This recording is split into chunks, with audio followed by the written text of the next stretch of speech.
Kairi Look, Piia Präänik ja Sõnasööbik. Pildid joonistanud Ulla Saar.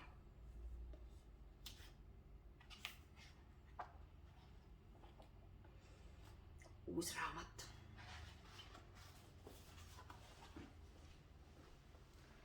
Salapärased jäljed.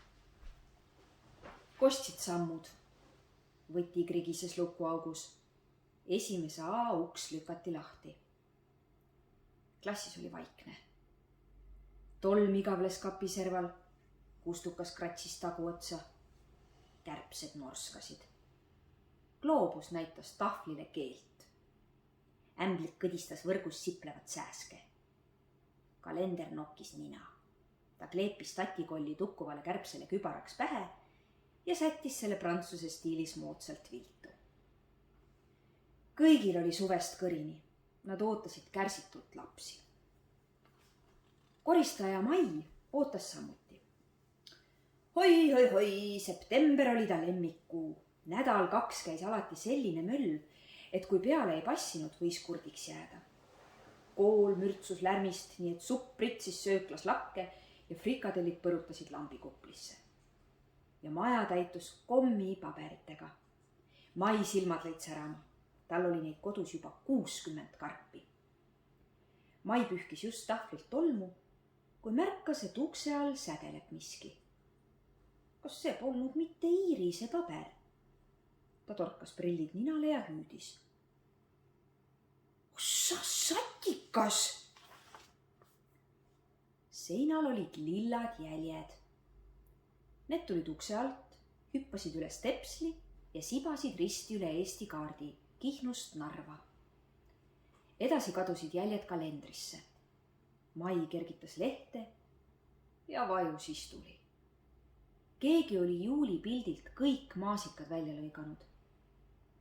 Aprillist oli eemaldatud šokolaadijänes. Jõulukeeksist olid välja urgitsetud rosinad. Edasi läksid jäljed seinakappi. Mai lohistas tooli kapi ette ja seisatas kõheldes. Ta viskas veel kord pilgu seinale. Siis jättis ta kapi sinna paika ja soondus trepist alla. Piraka habemega turvamees kükitas ukse ees ja õlitas lukku. Kaarel, esimese A seinal on jäljed, sosistas Mai. No mis sa ajad, müristas mees naerda. Ma alles käisin seal, viisin aabitsad üles. Ja tõsi jutt, tule vaata ise, kui ei usu. Nüüd seisis ka Kaarel seina ees ja kratsis nutult habet. Ta puudutas jälge. Sõrmele jäi lilla plekk. Ta nuusutas näpu otsa ja laskis vilet. Mida paganat? Maasikad. Ja see siin lõhnab nagu šokolaad, pomises Mai. Kaarel kortsutas kulmu, ronis toolile ja pistis pea kappi. Noh, mis sa näed, küsis Mai. Pole siin midagi, ainult aabitsad. Mai puudutas nõutult jälgi. Ta võttis lapi ja asus küürima. Koristades ei märganud ta üldse, et pole klassis üksi. Kapi taga konutas keegi, hoidis kõhtu sees ja julges vaevu hingata.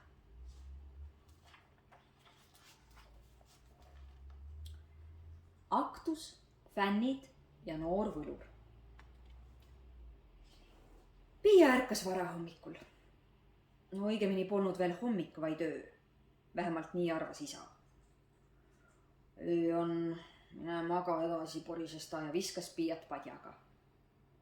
Kell on ammu 6, püüdis Piia padja kinni. 4 tunni pärast algab aktus. Isa ei vastanud ja kaevas end teki alla. Piia jättis ta rahule ja läks kööki. Kass Nuustik oli juba seal. Lisaks oli seal pakk viinereid. Õigemini pakk, milles olid kunagi olnud viinerid. Nüüd olid need Nuustiku kõhus. Kell 7 ilmusid lõpuks välja ka ema ja isa.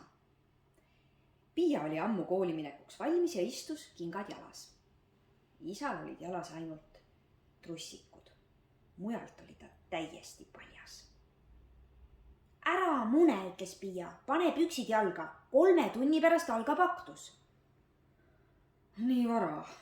Ega mina kooli ei lähe, jonnis isa. Lähed küll, ütles ema. Marss duši alla.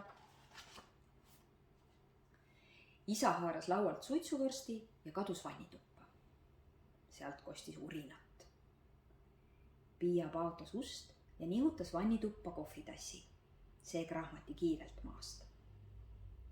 Aktusel oli isa jälle rõõmus. Ta istus saalis, vorst põuetaskus ja plaksutas pööraselt, kui kesklinna kooli esimene A aulasse tuli. Lapsi saatsid abituriendid. Piia saatjal olid suured terava otsaga kõrvad. Ta nägi välja nagu noor lootustandev võlur.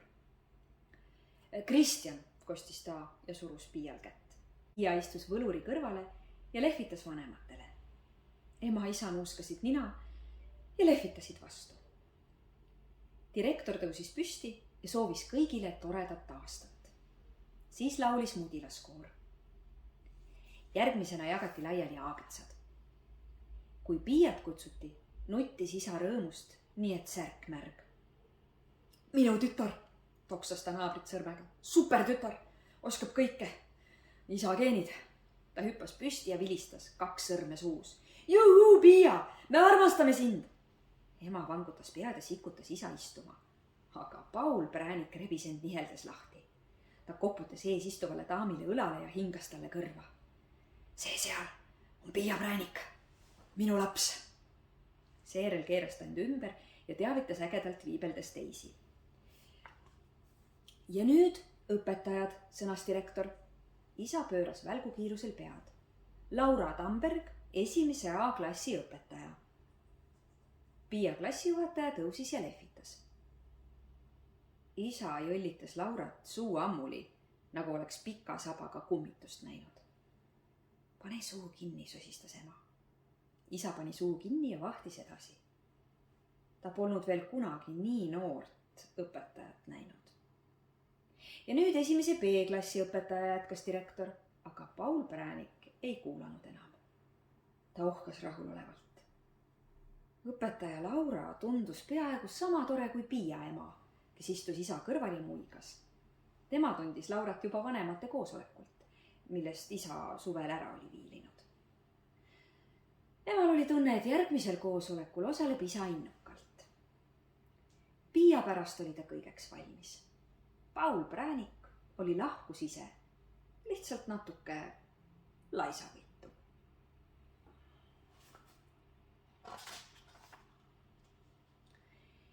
Koogid, puudel ja prantsuse mees. 1. klassi aktus lõppes ja rahvas valgus kooli ette. Hoov kihas, lapsed, õed, vennad, tädid, onud, emad, isad. Mõnel lapsel oli kaasas terve suguvõsa. Isegi vanaonu naise nõbu ja tema koer. Pärast klassipiltide tegemist asus tegudele isa. Fotokas tärises. Vasakule, samm ette, lõug üles. Oota, need aabitsad. Suurepärane. Stopp! Ta kargles ümber tütre, volksas siia, sinna, kükitas ja viskas lõpuks külili. Imeline! Naeratus! 2, 3, pildistan! Isa oli ajakirjanik ja teadis täpselt, kuidas fotograafid töötavad. Kas läheks nüüd kooke sööma, küsis Piia. Isa kargas püsti nagu püssikuul.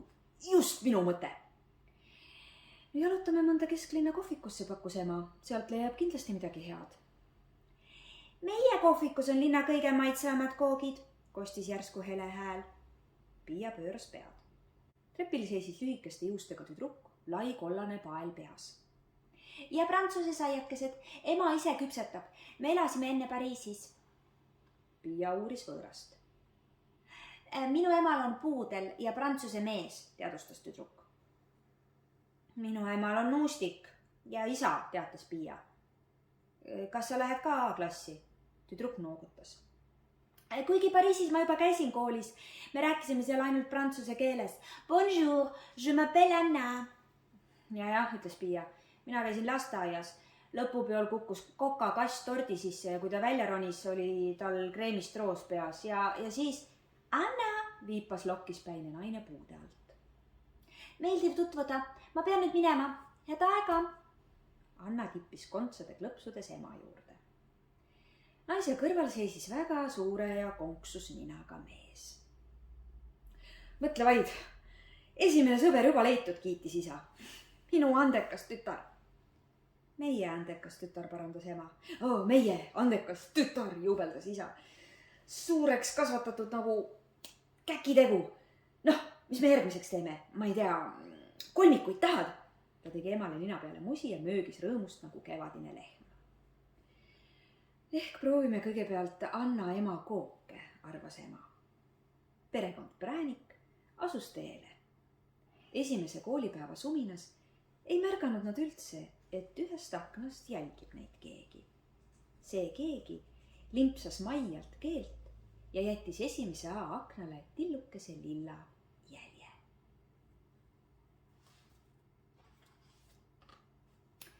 Tähelepanu, valmis, start. Aasta esimene koolikell tirises. Lapsed kihelisid pinkides justkui oleks neil kirbud püksis. Saame kõigepealt tuttavaks, ütles õpetaja ja ta silmad särasid, nagu oleks tal pea sees lambipirn. Sina oled Laura, hüüdis pikkade juustega poiss. Tal oli seljas rebastega kampsun. Neid oli seal vähemalt 1000 tükki. Õige, Uku, noogutas õpetaja. Sina oled vist suur looduse sõber. Ja järgmisena on mul siin Markus. Markus tõusis tõsiselt. Markus Meri, 8-aastane, sünnipäev 3. mai, pikkus 142 sentimeetrit, kaal. Aitäh, Markus, katkestas teda õpetaja Laura. Lähme praegu edasi. Liisa-Lotta, lohmaka pusa ja sasise patsiga tüdruk lehvitas klassile. Patsi oli pununud isa. Tal oli selleks üks skeem, kus näidati, kuidas salgud käivad. Aleksander, jätkas õpetaja. Valge särgi ja suurte pruunide silmadega poiss tõusis nii sirgelt, nagu oleks tal joonlaud püksis. Kutsuge mind Aleksiks. Järgmisena tuli Anna. Täna kandis ta mummulist kleiti ja juuksepaela. Piia istus Anna taga ja kratsis raevukalt sääsekupla. Ära kratsi, arm jääb, sosistas Anna. Kas käisite ema kohvikus? Piia noogutas. Isa pistis tunni ajaga 6 kooki nahka. See on tal uus rekord. Sa peaks nägema, kuidas ta hommikust sööb. Kellegi sisse ei mahu nii palju keedetud mune. Õpetaja hüüdis Piia nime ja Piia hüppas püsti. Jaa, mina, tšau, mis teed? Õpetaja hüüdis läbi ka ülejäänud lapsed ja pani päeviku lauale. Hästi. Teeme nüüd ühe tutvumismängu. See käib nii. Igaüks ütleb enda kohta midagi ja teised arvavad ära, kas see on õige või vale. Näiteks õpetaja naeratas kavalalt. Mina kardan hullupööra ämblikke. Õige, ämblikud ei meeldi kellelegi, arvas Anna. Mulle meeldivad, teatas Markus. Eriti vesiämblikud, tsübaide sugukonnast. Nad elavad vee all. Minu isal on ka köögis ämblikud, aga ta käib seal ainult siis, kui pruut külla tuleb, hüüdis Liisa-Lotta, kammib pead ja võtab kapist veini. Aga minu emal on rõdul kanad, hõikas Uku, nad söövad jääke.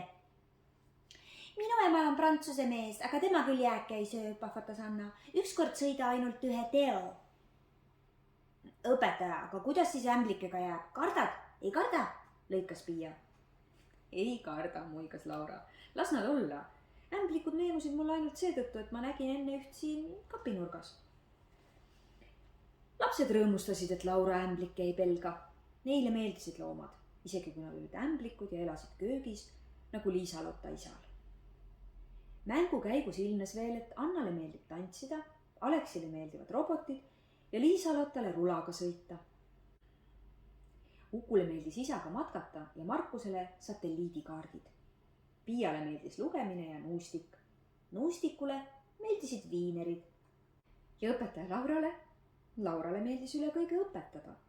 Ta oli oma esimese A üle väga uhke ja ootas õhinal uut kooliaastat.